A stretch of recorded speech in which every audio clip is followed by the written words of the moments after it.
বাসীপুর প্রাসাদ আলো করে জন্ম নিল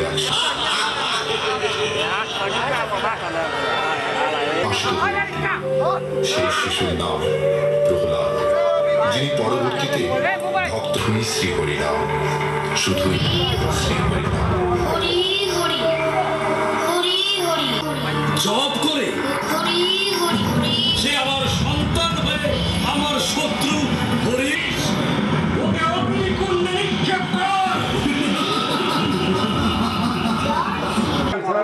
আমাদের মধ্যে আসছেন, আমরা খুব আনন্দিত, কৃতজ্ঞ এবং আমরা অনুপ্রাণিত।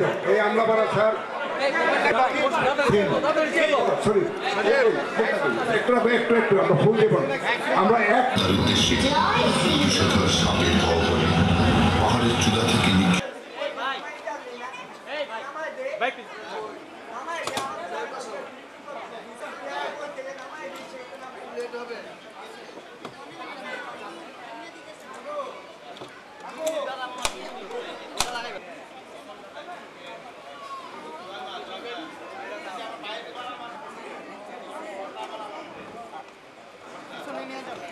এবং আপনি পিয়ার পদ্ধতির কথা যেটা বলেছেন, এটা পৃথিবীর কোনো কোনো দেশে আছে, ইউরোপে বিশেষ করে রয়েছে এবং সেখানে ইউরোপে থাকার যৌক্তিকতা রয়েছে। বাংলাদেশের মানুষ কাকে ভোট দিচ্ছে সেটা জানতে চায়। পিয়ার পদ্ধতিতে ভোটাররা জানবে না কাকে ভোট দিচ্ছে, তারা জানবে শুধু কোন দলকে ভোট দিচ্ছে সেটা জানবে। কাজে দলকে ভোট দিয়ে তো শুধু মানুষ সন্তুষ্ট হতে পারে না। বাংলাদেশের মানুষ নির্দিষ্টভাবে তারা নির্দিষ্ট করে বলতে চায় যে এই লোক আমার এমপি, আমি তাকে ভোট দিয়েছি, সে সৎ মানুষ, সঠিক মানুষ এবং সে ন্যায়সঙ্গত মানুষ। এই অসৎ মানুষকে আমি ভোট দিতে চাই না। এই পুজো শিক্ষার দিকে আপনারা তাকান, তাহলে দেখবেন যে সেখানে যে ওয়ান ম্যান ওয়ান ভোট যাকে বলা হয়, ফার্স্ট পাস্ট দ্য পোস্ট, সেই পদ্ধতিতে বাংলাদেশের মানুষ বিগত 100 বছর ধরে প্রায় ভোট দিয়ে আসছে। কাজে আজকে রাতারাতি এই ধরনের কোনো পরিবর্তন জনগণের কাছে, এই প্রক্রিয়ার কোনো পরিবর্তন জনগণের কাছে গ্রহণযোগ্য হতে পারে না এবং তারা পিয়ার পদ্ধতি যে কি বলতে চায় সেটাই কিন্তু বাংলাদেশের অধিকাংশ মানুষ তারা জানে না। কাজে সেই পদ্ধতিতে তারা কিভাবে করবে? সকলের মুখে আমরা নিশ্চিত শুনেছি যে আগামী ফেব্রুয়ারির প্রথম ভাগে বাংলাদেশে একটি সুষ্ঠু নিরপেক্ষ নির্বাচন অনুষ্ঠিত হবে। আমরা গণতান্ত্রিক প্রক্রিয়ায় বিশ্বাস করি, সেখানে প্রত্যেকটি মানুষের ভোটাধিকার নিশ্চিত হবে, মানুষের বেঁচে থাকার অধিকার, অর্থনৈতিক অধিকার নিশ্চিত হবে এবং আপনারা একটু আগে যে বিষয়টি উল্লেখ করেছেন, যার যার ব্যক্তিগত জীবনের অধিকার প্রতিষ্ঠিত হবে। তার অর্থ হচ্ছে এখানে সবাই সুখে শান্তিতে বসবাস করবে পাশাপাশি এবং যার যার ধর্ম এবং কৃষ্টি তারা ঠিক সমানভাবে তারা পালন করবে।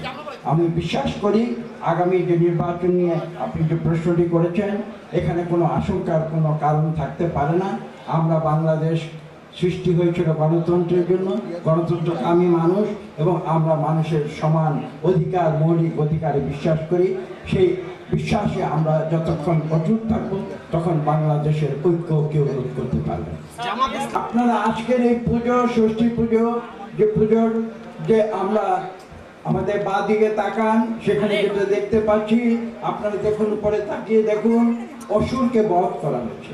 অর্থাৎ অন্যায় যাতে এই সমাজে না থাকে সেটাই কিন্তু আমরা চাই এবং ন্যায়ের উপরে ভিত্তি করে, সততার উপরে ভিত্তি করে একটি সমাজ ব্যবস্থা এবং রাষ্ট্র ব্যবস্থা আমরা বাংলাদেশে কায়েম করার জন্য বিএনপি প্রতিজ্ঞাবদ্ধ এবং সেই বিশ্বাস যদি এখানে বাংলাদেশের প্রতিটি নাগরিক তাদের অন্তরে ধারণ করে, তাহলে আপনি যে প্রশ্ন করেছেন যে এই পাহাড়ি এলাকা, সমতল এলাকা, সমুদ্র তীর এলাকা, আমি বিশ্বাস করি এখানে কোনো মানুষে মানুষে এই দেশে প্রভেদ থাকতে পারে না। আমরা মানুষে মানুষের প্রভেদে বিশ্বাস করি। এখানে হিন্দু মুসলিম বলে বা ধর্মীয় কোনো ভেদাভেদ থাকতে পারে না। জাতি, ধর্ম, বর্ণ নির্বিশেষে আমরা সবাই বাংলাদেশের অধিবাসী এবং বাংলাদেশী বলে গর্ববোধ করি। আমি বিশ্বাস করি এ ধরনের উদার একটি রাষ্ট্র ব্যবস্থা আমরা ভবিষ্যতে এদেশে পুনরায় নতুন করে শক্তিশালীভাবে কায়েম করব, যেখানে সকল ধর্মের মানুষ বসবাস করবে এবং আমি বিশ্বাস করি 33,000 কেন, এখানে 43,000 পুজো আগামীতে হবে, সেই বিশ্বাস আমার।